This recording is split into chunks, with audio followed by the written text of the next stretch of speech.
Hello, this is Mr. Cox's Dad Stories. This is another one in a vehicle. I try not to do too many of these in vehicles. I've got it set up where I can pay attention to the road and just record while I talk. But I'm not haven't been anywhere the past few days where I could had set up with the studio or background or anything else. So I want to talk. I think this would be episode number 8. This would be November the 20th, 2023. I want to do another little segment on this one called Other Camping Stories, or we might refer to this as Somewhat Scary Camping Stories. I went to camp. Again, I was working in a city that had a campground near to it, and my parents had come up and camped there all week, and I'd go out there sometimes to visit and stay all night in the night. And one night we decided to camp at one of the spots that was right against the back of the woods. Now this is a public campground that has rangers and everything, and it's there's trails around there, and there's people all around usually, and not known for really freaky things happening there, scary things happening there, put it that way. My mom and dad and I were in a pop-up camper with our back right against the woods. Again, there's not supposed to be really big animals there. There's deer, raccoons, possums, skunks, squirrels, rabbits, things like that. But like nothing momentous, nothing huge, nothing that's going to likely run out and eat you or anything like that. So we were camping and we were fine. There were other campers around, but there weren't as many campers as a lot of times when we camped. I think it might have been kind of late in the year, that type of thing. And late at night, like I don't know what time it was, really late at night, maybe early morning, dark as can be. Something hit our camper so hard, the whole camper shook. My dad slept through it. My mom and I were both set up, straight up, out of sound sleep. When I was sitting there, did you hear that? Yes, I heard that. You feel it? We looked around, there was nothing there. Of course, it took us a few seconds to figure out what to do. But there was no cars about, no people walking about, nothing going on. So what was it? We don't know. We were to camp there. They were camping there, and we camped there every night. Generally, we didn't have a gun with us or anything. It was, it's a safe place, supposedly. After that, I said, next night, before I come back, I'm going to run home, and I'm going to get at least a rifle. And so, if something, happens, we've got some kind of protection here. And we made sure the door was bolted real good. And I slept with it was a single-shot 22 rifle. That's all I really had at the time, every night. And so we had some kind of protection. Never had to happen again. But we never took one of the camping sites with a back against the woods from then on. We camped many other times. Never had anything like that before that or after that. Like I said, there weren't any people moving around. And the time of night it was, I don't think it was somebody messing around. What was it? I know sometimes deer, male deers in mating seasons will ram into each other and things like that. But why would he hit a campground? Well, he hit a campground, hit a camper once, then disappear. There's not supposed to be any bear around. This is central Indiana. Of course, there are people who claim they've seen bears. Now we're finding that there are some bears coming up across the Ohio River into southern Indiana. I have a friend whose friend swears he saw a bear go into woods north of town where we live, maybe 3 or 4 miles north of town. But officially, we don't have any bears.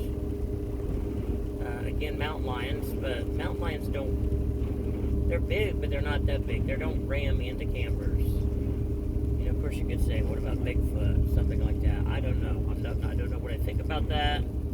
As a biologist, my first thought would be to think of Bigfoot as possibly, if it exists, being another species of ape that we have in North America, There's also many places around the world, a giant one that we have not found yet.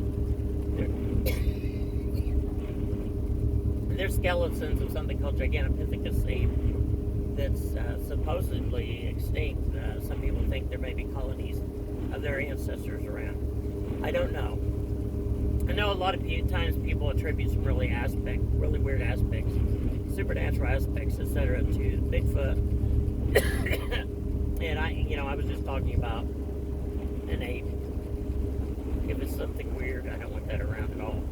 But cryptozoologists talk about that. So,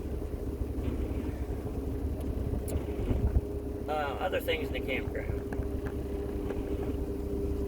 Okay, I was working as an aquatic biologist for an DNR. Since I wasn't a wildlife biologist, I couldn't officially cite something, excuse me, other than fish. You had to be a wildlife biologist. I worked for Fish and Wildlife. Excuse me, I had some problems lately. But the state officially said we didn't have bobcats. And that we don't have mountain lions.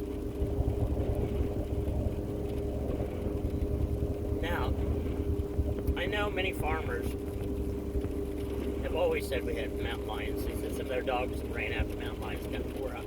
Excuse me, not mountain lions, but bobcats. Many people have seen them around. We know they're here. Same way with mountain lions. And people talk about mountain lions up north of where we live, just, I don't know, maybe 5 to 8 miles outside of town, in that old Indian reservation out there. I should say Native American reservation. It's not a reservation anymore. It's a,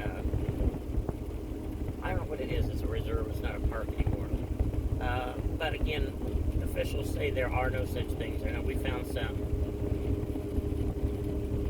Back when I was in college, we found some tracks that sure look like mountain lion tracks.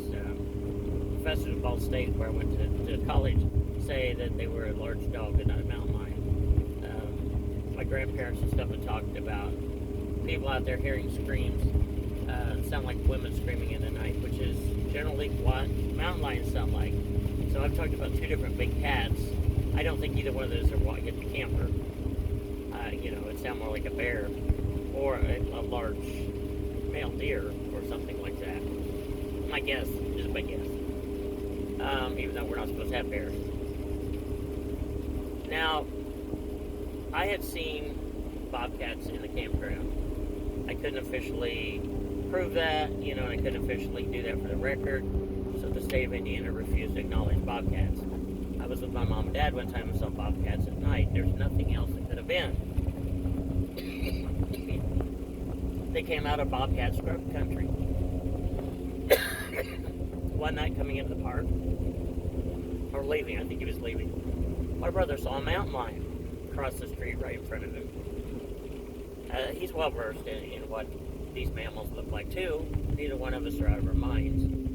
We've studied this a lot. I've been out in the wild a lot, been around a lot of creatures, that type of thing. So he went back. He was sure enough that he went back and told the girl that was working in the booth where they collect money and stuff. So she might want to watch out because there's a big cat out there. So I'd seen bobcats, but not mountain lions. Then there's a city, not too far from where I live. Good-sized city. Not real big, but good-sized city. I was there one night coming off a bypass we're out by the bypass. I think it's heading out to it. After it snowed quite a bit, there was a lot of snow on the ground. And I kid you not, I saw a mountain lion running in the snow. It was too big to be any other cat. I knew it when I sighted it. Not a dog, not anything else that we have around here. There was a mountain lion. So, of course, there's always the possibility that a zoo or someone who's kept them as a pet, that it got loose from them, that type of thing. So officially, we don't have mountain lions in Indiana. Before the pioneers and back when the pioneers came, we did have mountain lions. And the deer population that's large in Indiana now is, you would guess the mountain lions might head back this way. So they have officially stated in the past few years that we do have bobcats. I'm waiting for, and in southern Indiana, bears. I'm waiting for them to officially state that we have mountain lions. There's another camper story, but I can't think what it was at this point. So I'm going to sign off for this one. I'll catch you in another one. Make sure you check out Mr. Cox's science and animal videos, supercharged science and animal videos as well. And catch me back here on Mr. Cox's Dad Stories.